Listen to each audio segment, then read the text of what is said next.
안녕하세요, 알파카입니다. 아니 최근에 터보832 채널에서 이제 건물 투자 직접 했던 사례에 관련된 거를 올리셨더라고요. 댓글에 그런 거 있었어요. 알파카보다 훨씬 전문적이다, 알파카 맨날 겉돌기 한다, 뭐 이런 식으로 누가 댓글을 다셔가지고 제가 그걸 보면 좀 자극을 받았습니다. 그래서 핑계삼아 대본다고 하면 재밌는 걸 좀 찍어보고 싶었어요. 그러다 보니까 제가 좀 전문적인 거는 좀 덜 하게 됐던 것 같은데, 터보 형이 올렸던 내용들, 거기에 사실 소스를 제가 많이 드렸거든요.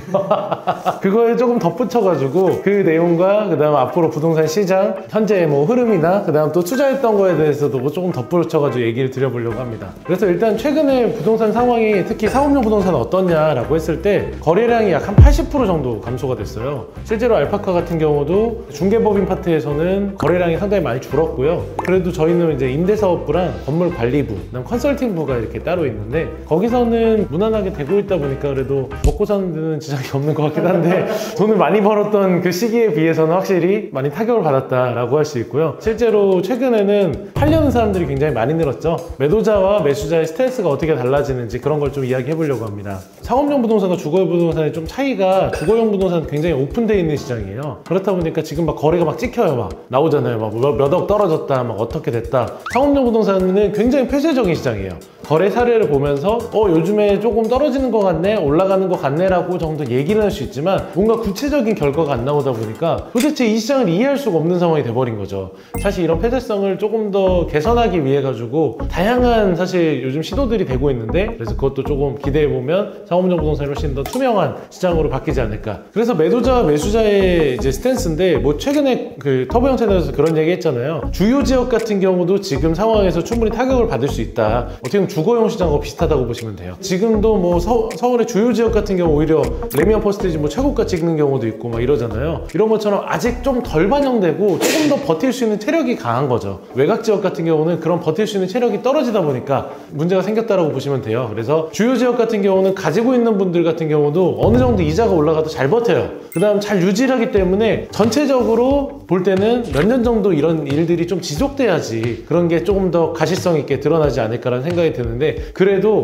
이 주요 지역 같은 경우에도 금매들이 꽤 나와요. 그런 거를 감안했을 때는 주요 지역도 충분히 떨어진다라고 느낌을 받을 수 있다는 생각이 들고요. 외곽 지역 같은 경우는 점점 경기가 안 좋아지고 부동산에서 매수층이 줄어들 때 가장 보이는 현상이 바로 외곽 지역이에요. 다른 지역 같은 경우는 팔려는 수요는 굉장히 많아지는데 살려는 수요가 적어지죠. 즉 매물이 엄청 넘치게 됩니다. 그래서 지금 같은 상황에서도 이렇게 한번 검색해서 찾아보시면 외곽 지역에 나와 있는 매물들, 정말 살만한 매물들, 시세보다 싼 건물들도 많거든요. 그런데 안 팔려요. 근데 주요 지역 같은 경우는 시세보다 싸면 팔리기 때문에 보통 나와 있는 매물들은 굉장히 많은데 아직까지 그 호가, 사실 매도인 같은 경우는 요즘 막 그런 경우도 있어. 내가 강남에 건물 갖고 있는데 너무 싸게 팔면 자존심이 상해.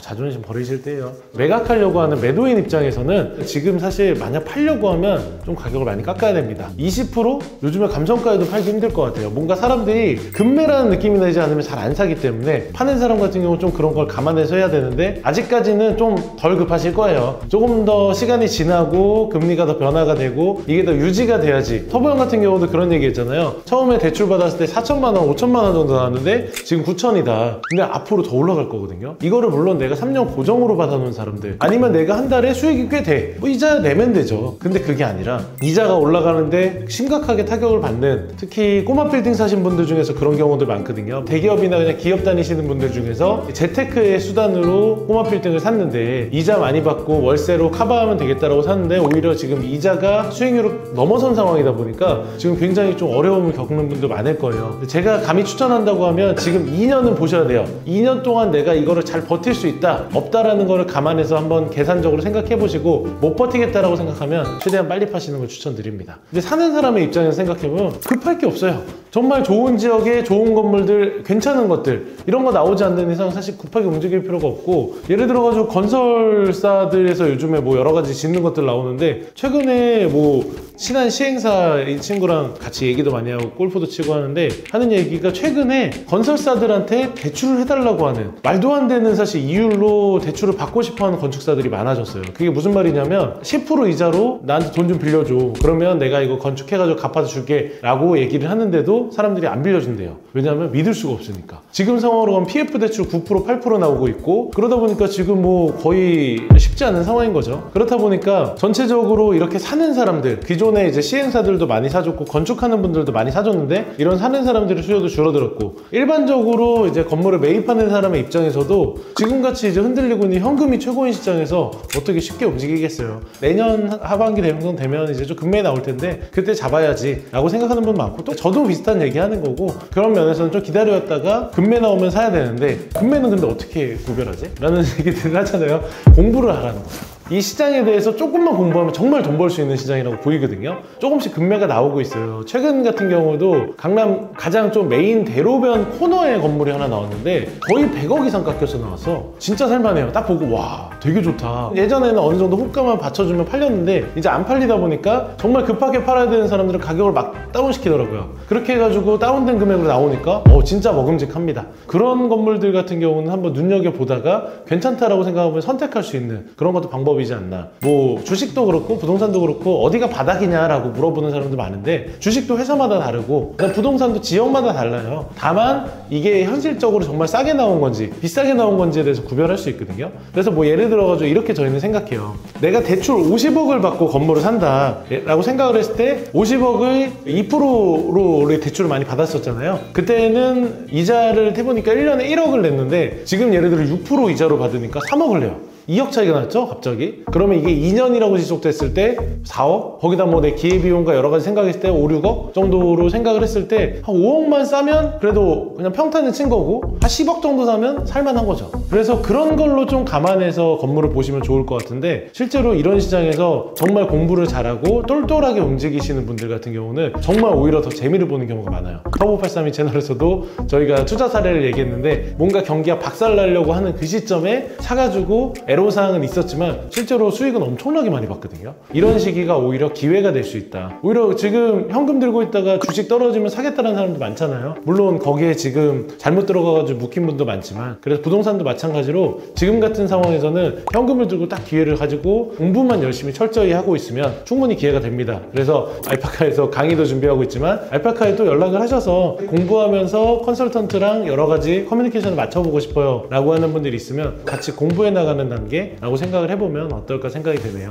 최근에 또 재밌는 사례 중에 하나가, 계약을 하고 잔금을 못 치르는 경우가 하나 있었어요. 잔금을 연기해달라고 했더니 매도인이 이자를 부과를 해요. 그래서 근데 매도인 입장에서도 잔금을 연기를 하면 내가 가지고 있는 건물에서 이자가 나가면 얼마나 타격이겠어요. 그렇기 때문에 그런 이자에 대해서 당연히 물어야 되고 위약금도 물어야 되고 여러 가지 하더라고요. 근데 그분들이 왜 잘못 샀나라는 사연을 보니까, 그분들이 올해 7월에 샀거든요. 근데 올해 7월 같은 경우가 금리가 어떤 상황이었냐면 올라가는 게 명확했던 시장이에요. 근데 이 시장에서 그 올라가는 금리에 대해서 생각을 안 하고 그 시기에 있는 대출 가능 금액만 보고 판단을 했던 거죠. 제가 그걸 보면서 되게 개탄스러웠던 게, 아니 이런 거는 그래도 좀 일하는 사람들이나 은행에서 이야기를 해줬어야지 라는 걸로 되게 속상하더라고요. 올해 4월달에 금리가 1.5%였고 5월달에 금리가 1.75%, 그다음 7월달에 2.25%까지 올라갔습니다. 그러면 그 어느 정도 올라가는 폭을 7월달 같은 경우 명확하게 올라가는 게 보였을 텐데 그게 좀 아쉽다. 그래서 이런 시기일수록 진짜 나랑 같이 일하는 파트너에 대한 퀄리티도 많이 올려야 돼요. 뭔가 이런 시장에 대해서 판단을 잘하는 분들하고 커뮤니케이션을 해야지, 특히 올라가는 장에서야 뭐 어느 누구하고도 어느 누가 추천하는 거 다 받아먹으면 사실 다 올라가는데, 실제로 지금 같은 장에서는 정말 잘 사야지 어느 정도 수익을 낼 수 있거든요. 그래서 그런 거에 대해서는 정말 꼼꼼하고 분석하고 공부하고 그런 걸 꼭 하셨으면 좋겠다고 생각이 듭니다. 그렇고 뭐 실제 투자 사례, 저도 이제 사실 부동산 투자를 많이 해봤는데, 제가 처음 이제 부동산 투자했던 게 2016년도에 광명에 있는 건물을 샀죠. 19년도에 팔았는데 그 당시에 뭐 수익률이 레버리지 넣어서 한 10% 됐어요. 그냥 수익형 건물로 샀었는데, 또 그래서 광명에 샀다 보니까 재매각할 때 좀 재미는 없었죠. 40억에 사서 46억 5천인가 팔았을 거예요 저희가. 그 다음에 뭐 조그만 건물 도봉구에 사가지고 그것도 엑싯을 했고, 코로나 딱 터져가지고 한창 경기 안 좋을 때 터보 형이랑 같이 논현동에 있는 건물을 매입을 해서 거의 다 지어졌죠 저희가. 뭐 현금 투자 대비 굉장히 많이 벌었습니다. 한 5배 6배 번 거 같아요 세금으로. 그때도 사실 사실 그 건물을 살 수 있었던 이유 중에 하나가 우리가 공부가 잘 돼 있었고 그 건물에 대해서 빠르게 판단할 수 있었다 보니까 금매가 나오면 금매를 빠르게 선택해라. 사실 이게 가장 좋은 원칙인데 그거를 제가 제대로 했던 사례가 아닌가라고 생각이 듭니다. 이 업에서 오래 했으니까 뭐 잘 아시는 건 당연한 거 아니냐라고 하시는데 이 업에 있는 분 중에서 투자 못하는 분도 많더라고. 아무튼 뭐 그렇습니다. 성수동에 있는 건물 같은 경우도 성수동이 워낙 핫플이니까 뭐 사자마자 엄청나게 주변이 개발이 되고 있거든요. 갑자기 호재가 터졌어. 물론 뭐 지으면서 사실 뭐 민원도 들어오고 지질이 좋지 않아서 땅 파는 데만 여러 가지 어려움도 있고 여러 가지 애로사항인데 나중에 성수동 거 같은 경우는 제가 조금 더 지어지고 나서 이야기를 좀 드리고 싶어요. 작년 말이나 올해 초에 부지 샀던 분들이 많아요. 요즘에 제일 많이 나오는 매물 중에 하나가 그 부지 째로 나옵니다. 왜냐하면 건물 짓자고 하니까 건축비 올라갔지 이자 올라가니까 너무 부담스러운 거예요.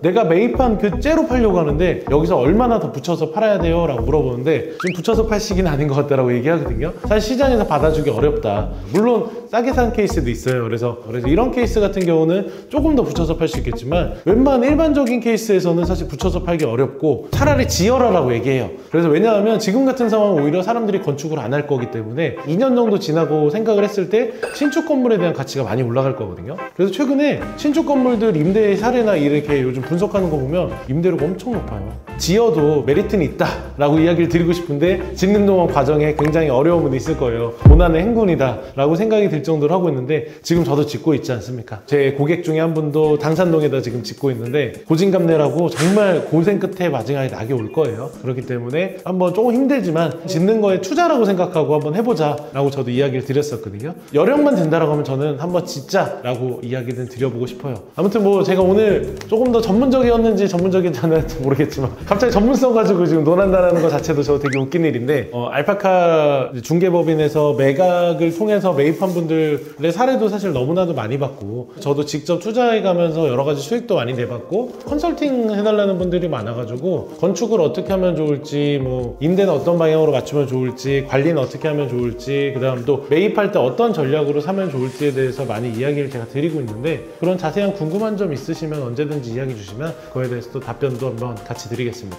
오늘 영상이 마음에 드셨다면 구독, 좋아요, 알림 설정, 댓글, 조댓글 한번 해주시면 좋을 것 같습니다.